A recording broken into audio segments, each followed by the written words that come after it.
Good morning, students. Yesterday we have started about the valence shell electron pair repulsion theory, in which is in short form it is called VSEPR theory, VSE pair theory.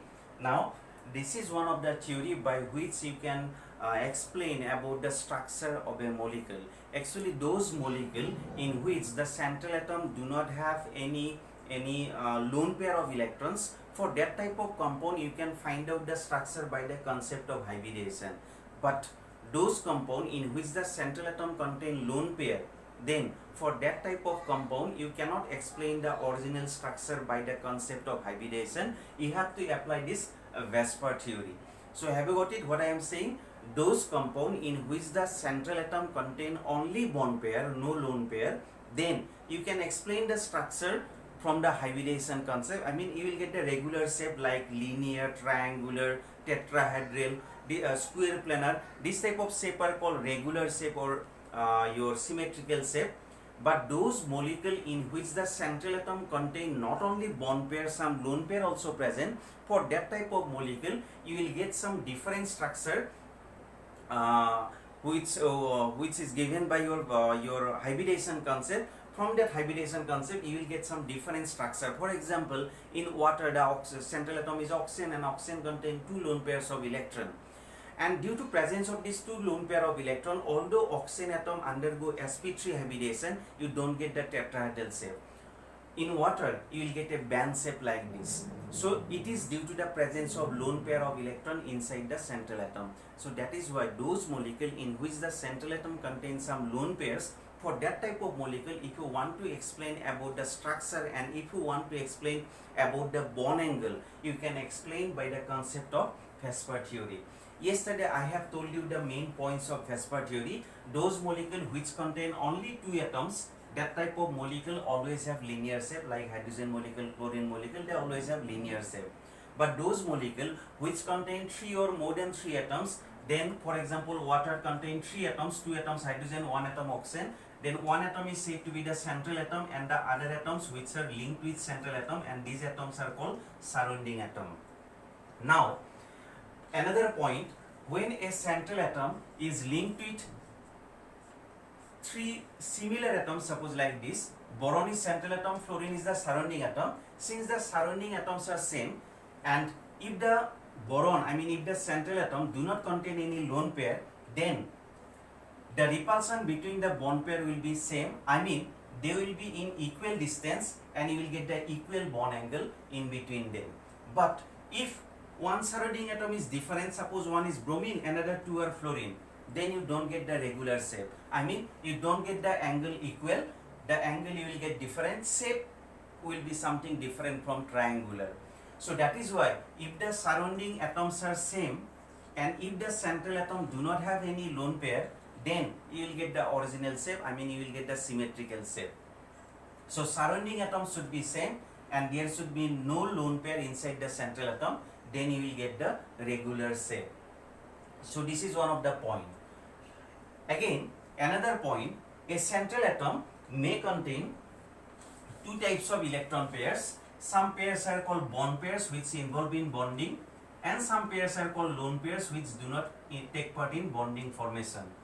Now, if a central atom contains both bond pair and lone pair, then number of repulsion may take place in between them. Repulsion may take place between lone pair and lone pair. Repulsion may take place between lone pair and bond pair, and repulsion may take place between bond pair and bond pair also.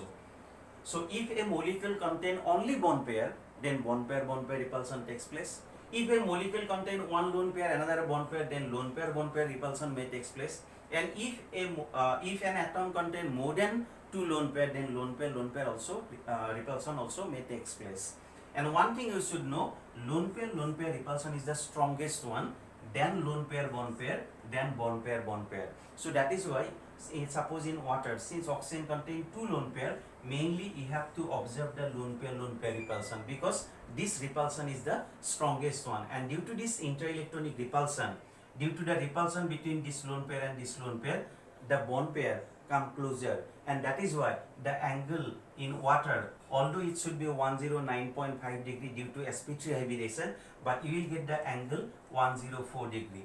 Why angle going on decreasing? Due to this lone pair repulsion. Due to the lone pair repulsion, the bond come closer, and that's why the angle decreases by 5 degree. From 109 it goes to 104 degree. So that is why those molecules in which the central atom contain lone pair like this, then you don't get the regular shape, you don't get the tetrahedral or triangular shape, and you don't get the regular angle. So that is why you will get different angle and different shape for the molecule, and that is explained by valence shell electron pair repulsion theory. And what will be the shape of a molecule if a molecule contain both lone pair and bond pair? Then what will be the shape of the molecule? It mainly depends on the total number of electron pairs. For example, here how many pairs takes place inside the oxygen central atom? 2 bond pair, 2 lone pair. Total how many pairs? 4 pairs. Based on that, you can find out the structure of the compound. So now I will give you one table. In that table, based on the number of lone pair, based on the number of bond pair, what will be the structure, and some example also I will give you. So that table is very important. Suppose in a molecule the central atom contain 2 bond pair, what will be the shape? Suppose in a molecule the central atom contain 3 bond pair, what will be the shape? Suppose in a molecule the central atom contain 3 bond pair, 1 lone pair, what will be the shape? So that table I will give you and you should know about the table and you should learn it. If it contain 2 bond pair, 2 lone pair, what will be the shape? So if you know the table, then you can find out the structure of any compound, whether it contain lone pair or bond pair. So now I will give you the table. I will make one table and you follow the table. Pause it. So this is the table. The first column, total number of electron pair. This is bond pair, I mean number of bond pair. This is number of lone pair, shape of molecule, and I will give you some example.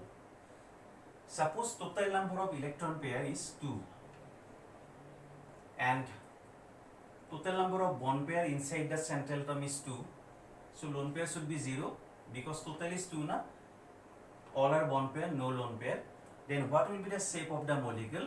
Suppose this is your central atom A and these are your surrounding atom B, and this shape is called linear shape, and angle you will get 180 degree. I mean, if in a molecule, if the central atom contain only 2 bond pair, then the shape of the molecule will be linear. For example, carbon dioxide, you know, in carbon dioxide it contain 2 bond pair like this, and that's why the shape of the carbon dioxide molecule is linear one. But one thing you should know, according to Vesper theory, whether it contain double bond or triple bond, you have to consider as one pair of electron. You know double bond contain 2 pairs of electron, but according to Vesper theory, you have to consider as one pair. I mean the central atom contain 2 bond pairs of electron, and that is why its structure will be linear one. So whether it is double bond or triple bond, you have to consider as one electron pair. So this is for 2 pairs of electron. So now I will do for 3 pairs of electron. Total electron pair inside the central atom is 3, and let there are 3 bond pair and there is no lone pair, 0 lone pair. I mean only 3 bond pair present, no lone pair present. Then the shape of the molecule will be like this. A is central atom, B will be surrounding atom like this, and this shape is called triangular shape, triangular planar. And here you will get 120 bond angle. For example, you can write BF3, BCl3, AlCl3. Here you don't get any lone pair inside the central atom. Inside the central atom you will get 3 bond pairs, and that is why the shape will be triangular planar. So total 3, but suppose there are 2 bond pair, 1 lone pair. Total will be 3, 2 bond pair, 1 lone pair. Then what will be the shape? The shape of the molecule goes to band like this due to presence of the lone pair. This is band shape. For example, you can write N2O. N2O is like this. It has band shape due to presence of one lone pair of electron inside the central atom. So if all are bone pair, you will get the triangular planar shape. And if the central atom contain two bone pair, one lone pair, total is three, you will get the band shape. This shape is called band shape. This shape is called triangular planar. Thank you.